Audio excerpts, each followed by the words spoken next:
Hello Internet, and welcome to my live reaction for Yona of the Dawn, chapter 212. When we last left our heroes, Kaisuk and Yona's confrontation continued, where despite some opposition on the side of the dragons, Yona ends up agreeing to be the sort of figurehead for the Koka army should the worst happen to Suwon.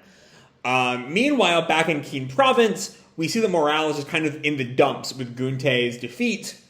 And so, the next morning, after another attack from South Kai comes in, Hak and Yoon are originally on their way out of town, when Hak decides to stay behind to trust Yoon to make it to Awa on his own, and then goes to lead the charge against Kai. And that's where we left off, with Hak mocking them with his low rank in the army. It's a good bit.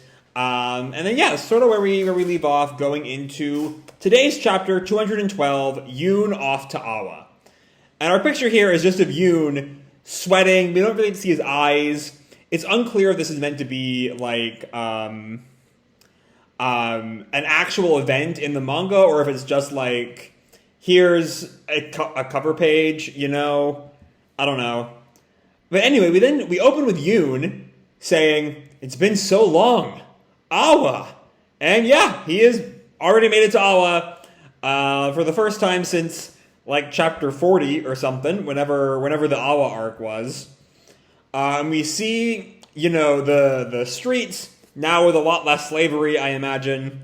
I'm so glad I finally made it here safely. So nice someone actually let me hitch a ride on their wagon on the way. Since Hak wasn't with me, he thinks to himself, since Hak wasn't with me, the nights have been a bit scary, but I covered a lot of distance during the daytime, so I was able to pull it off. So it's apparently been a couple days. Hak has been having his fights at Kien, and Yuna's, over the course of a number of days, has made it. And then he thinks, I should meet up with Captain Gi-Gan soon. But then, stopping him in his tracks, there's this boom noise somewhere. He freezes, so is this man in the street, shocked, and we see smoke rising. The townspeople all call, "That came from the docks again! Hurry!" And Yoon thinks, "The docks? Don't tell me. More pirates? Are we still..." I figured that, because trying to put the exact details of that arc together in my mind, because again, it's been a very long time. Because Gi-Gan was, she was the leader of the pirates, stopping the one noble guy whose name I can't remember that Yona killed. And so at this point, there's no, with him gone, what's still going on in Awa? Anyway, Yoon pushes through the crowd. "Excuse me, let me through." And he gets through, and he sees some kind of naval battle going off in the harbor. And this townsperson with, awe in his face. As expected, it's Captain Gi-Gan. And Yoon reacts, "Captain Gi-Gan?" Another Southern Kai vessel was spotted off the coast. That's how you scare off those suspicious ships properly. Oh, it's kind of an intimidation thing. I guess, I don't know, but you see one ship is smoking, but there's that line scaring them off, which to me implies that, that's not, because that ship does not look scared off. That looks like it's right about to sink, to me. So I'm not quite sure what that line is about. I don't know, is this sort of a tactic to warn South Kai away? Or is that the South Kai ship right there? Because it makes the most sense for that to be the South Kai ship, but then there's that line kind of confusing me. Either way, we then see Gi-Gan for the first time in years. The townspeople all cheer for her. "Thank you, Captain Gi-Gan! Captain Gi-Gan!" And Gi-Gan kind of pushes back against their praise. "I just moved the ships. The ones who actually drove them away were the guards. They're the ones you should be thanking." And then we see all, the women of town calling out to Gi-Gan, "Say, Captain, when is Jae-ha going to return?" Rip. That's never gonna happen. "It's been so lonely since Jae-ha stopped coming by my shop." And Gi-Gan tells them, "That guy went off to chase after some girls, so he won't be coming back." "No way!" And then Gi-Gan notes Yoon, who's right by these girls, and Yoon gives this tiny little wave. It's so cute. Just hey. I love the way his sleeve goes past his wrist. It's just very, very small child vibes from Yoon right there. Gi-Gan notes, "But it seems another boy has returned." And she just gives the senjuso to him. Here you go. It's the senjuso. Well, that was easy. Yoon thinks. I mean, yeah, it sure was. I mean, I was thinking you might have to go through that fucking cliff trial again that Yona had to, but no. Gi-Gan just gives it to him. Gi-Gan tells him there's not much of it growing anymore given the season. This will probably be the last harvest for this year, so use it carefully. And Yoon tells her thank you and thinks, I have to take this and hurry back to His Majesty in Maenyan. And one of the men of the crew sort of grabs onto Yoon. I didn't expect you to come back alone, boy. How's Jaeha? And Yoon just responds, fine. And then changes the subject. Say, are you guys still under threat from South Kai? And Gi-Gan tells him that's how it's always been in Awa. However, unlike during Lord Kumji's reign, the city is now being protected by guards and soldiers. And another guy tells him, if anything happened, Gunte's army would come to our aid too. So I forget, because again, it's been a long, long time to the Awa arc. Was Kumji, like, working with South Kai? Is that what was going on there? Like, because I figured, if I thought about it for a second, I'd work out that's who he was selling the slaves to back during that arc, right? But I might have just forgotten that, like, he was actually working with the government of South Kai for his slave-running operation. Or I'm just forgetting things, as is perfectly plausible. Anyway, if anything happened, Gunte's army would come to our aid too. Because you guys fought for us. We're able to protect ourselves today. And Yoon sort of takes that with pride. And Gi-Gan asks him, are you leaving already? Yeah. I almost forgot. And he pulls out the letter that Hawk had given him last chapter. I have a letter for you from Hawk. Well, I wrote it for him. Does Hawk not know how to write? Is Hawk illiterate? Have I missed that this entire time? Hawk just doesn't know how to write. Because that's how I'm taking that I wrote it for him line. Gi-Gan looks at it from Hawk. It is just the one word, love. And Yoon corrects, sorry, that one was from Jaeha. This is the correct one. And we see Gi-Gan has crumpled up the love note and tosses it here. And Yoon hands her Hawk's note. And she reads it. And Yoon just sort of sits and watches her and asks, and? He's quite reckless, isn't he? I'm not quite sure what... Like, we don't know... Last chapter, Hawk didn't say anything about what was in that note, did he? I don't think so. But anyway, Yoon goes on, that's right. Even though we were sent to get senjuso. And Gi-Gan calls back to the guy from earlier, talk. No time to get lazy. We have a job to do. And Yoon's kind of shocked, huh? But... he can pay for it by coming back to Awa and spending some extra money in the shops with those women before. And so... I had a thought. I was about to think something. I lost my train of thought. Fuck. Oh, I think it's more just... we don't know what's being asked of her. My best guess is aiding in the war. Because, there's this whole war coming, and Gi-Gan has this sizable force. I imagine Hawk is asking her for her, like, military assistance, I guess? That's just my best guess, though. I might be wrong. But Yoon lights up, Captain Gi-Gan! And then he sort of stops. Sorry, but I can't promise something like that. And he sees the women of the brothel. Hawk-sama, we're waiting for you. And Gi-Gan presses, why? Hasn't he been there before with Jaeha? Hawk, that is. Those girls told me.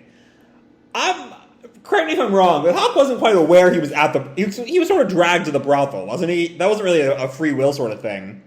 But Yoon presses, yeah, but I think it might be impossible for him now. Because of Yona. And Gi-Gan latches onto that. So what's with those two? They're a couple now? Did Jaeha get dumped?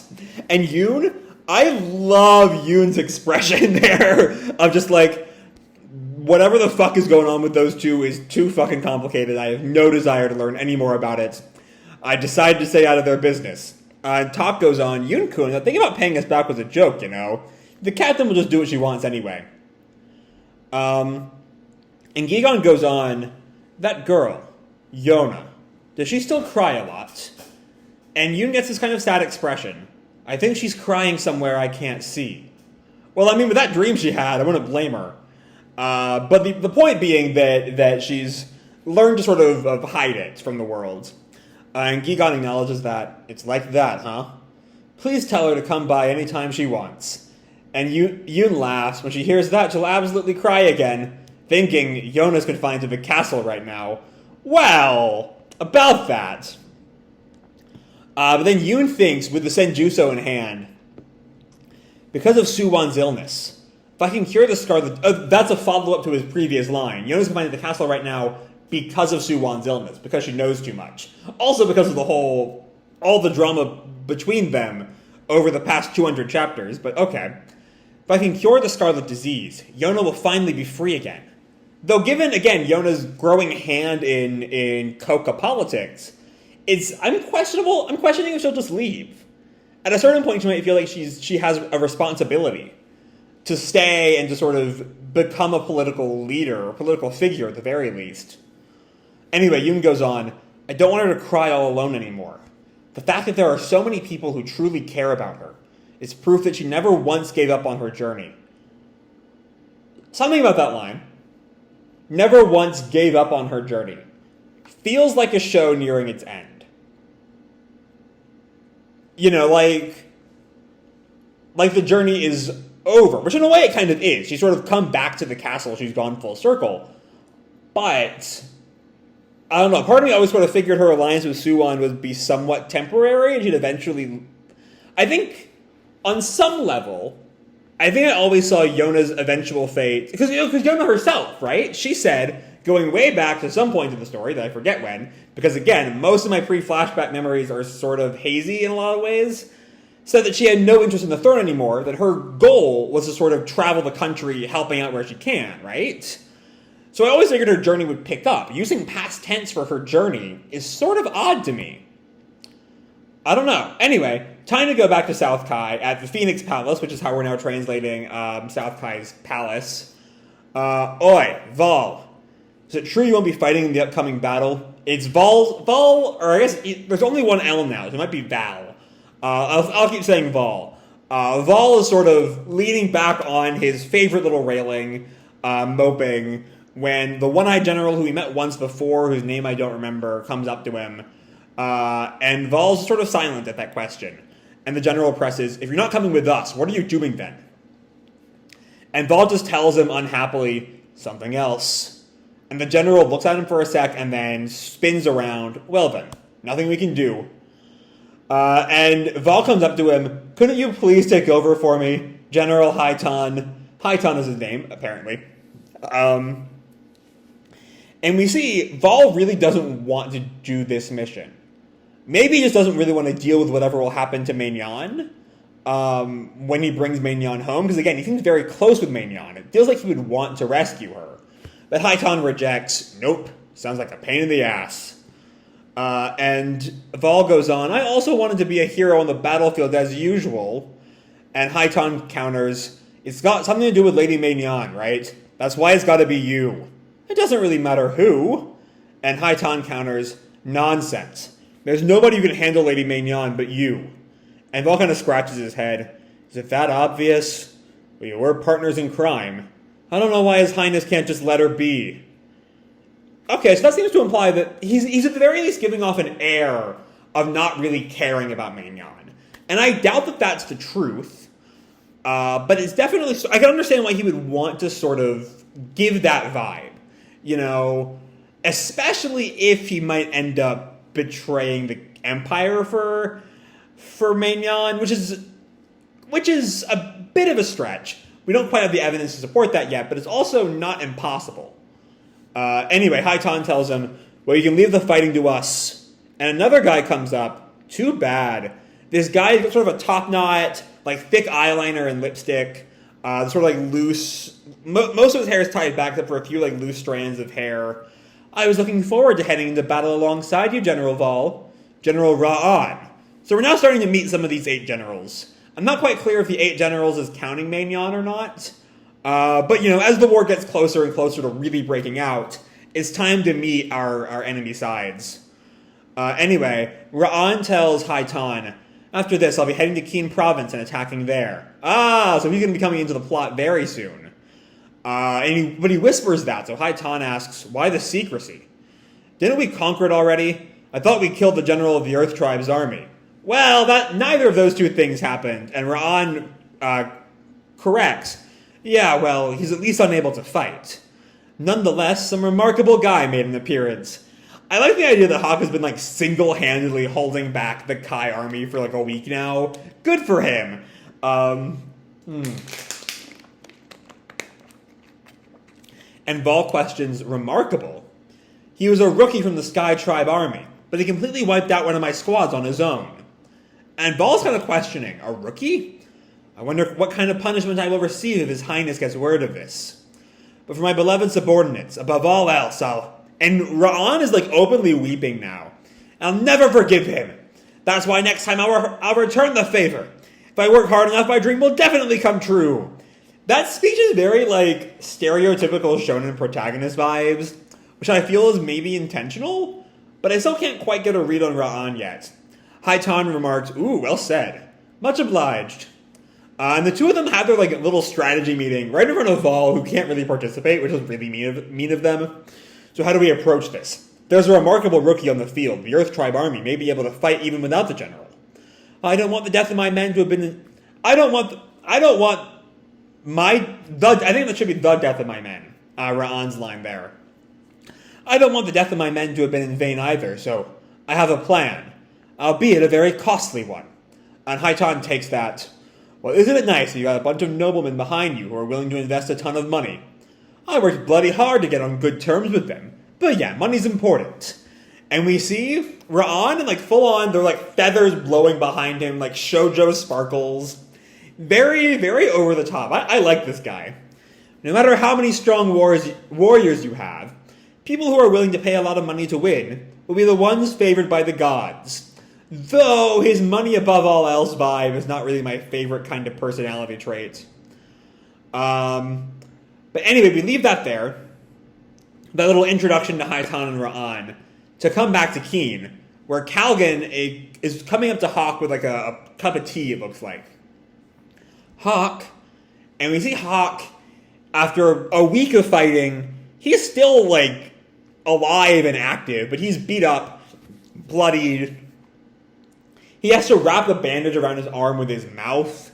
He's not doing too hot. And Calgan hands him the tea. Are you alright? Yeah. And he asks, any enemies? None right now. They're just coming, one after another. No time to rest. Hawk goes to almost get up, and Calgan tries to stop him. Hawk, you should really get some rest. Get some sleep. We have guards to keep watch at night. You also need a medic to take a look at these injuries. I'll go get someone. And Calgan turns to leave. Hawk stops him. Wait. All of the medics in this village are probably busy taking care either of Gunte or all the other wounded. I'll be fine. Hawk, you are also one of the wounded, you know. And Calgan just snaps, but the enemy is coming! The worst possible time. We're under attack! And Hawk sort of sits there, acknowledges it. There we go. And he gets up as Calgan mutters, Hawk. Even with wounds covering his whole body, he can't help but protect everyone. That's the man Hawk is. To be continued September 3rd, which was 2 months ago now. Okay, so let's talk this chapter. It's nice to check in on Gi-Gan.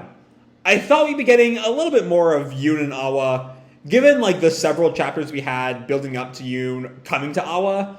I expected we'd have a bit more time spent on it. But instead, Awa lasts all of half a chapter. Yoon just shows up. He's like, hey, Gi-Gan. And Gi-Gan just gives him the senjuso. Easy as that. Now time to head back to the castle. Hold on, I had a thought. I was about to say, I keep forgetting where I'm going with my sentences today. I think it's part of it has to do with just how weird fucking Fire Force was today. It sort of screwed up my whole damn mind. Anyway, where was I? So yeah, I kind of expected a little bit more from Yoon and Awa. At least Yoon and the cliff thing or something something happening, or like maybe Yoon getting sidetracked in Awa for a time. I was certainly not expecting Yoon makes it there, he gets the senjuso, he delivers a message, and he's gone 10 pages later. It's a good bit faster pace than I expected. But now it's time to deal with some Kai generals. Vol is not really happy about his mission, though how much of his displeasure, how much of the cause for his displeasure is an act and how much of it is honest is a little bit up to interpretation. Again, I think that Vol is a little bit more fond of Maignan than he's letting on. And so again, my guess is kind of he doesn't want to be the one to force Maignan to come to Chagol, where Chagol will then kill her. I think Vol doesn't really want to be responsible for that. But along the way, we spend a little bit more time with Hye-Tan, who I believe he met before. He's just sort of a gruff military guy. And then we meet Ra-An, who I'm assuming, I think next chapter is titled A Dazzling Horseman. I imagine Ra-An arriving in Keen will be next chapter, given all the shoujo sparkles, the fact that he wants to, the fact that we know he's going to Keen, the Dazzling Horseman, I'm guessing, is going to be him. But he's a lot of fun. He's got this sort of shonen protagonist, if you can dream it, you can do it vibe. But also he's got this fervent, money equals favor from the gods sort of thing. I don't know. I'm intrigued by him. I want to see how this guy plays out. And then we check in on Hawk. Hawk is not doing too well. He has been beat up pretty badly. But that won't stop him, because there are still battles to fight, and he's going to fight him for as long as he can. And given that we are 3 chapters away from a chapter titled The Fall of Keen Province, I imagine he can't keep fighting them that much longer. But that'll have to we'll see how that plays out over the next 3 chapters. For now, though, it's a bit of a weird chapter. Again, the Yoon thing being done by page 13 is so weird to me. But it does the job. It's not actively bad. It just feels like I'm missing something. I don't know. But the Kai generals continue to be interesting.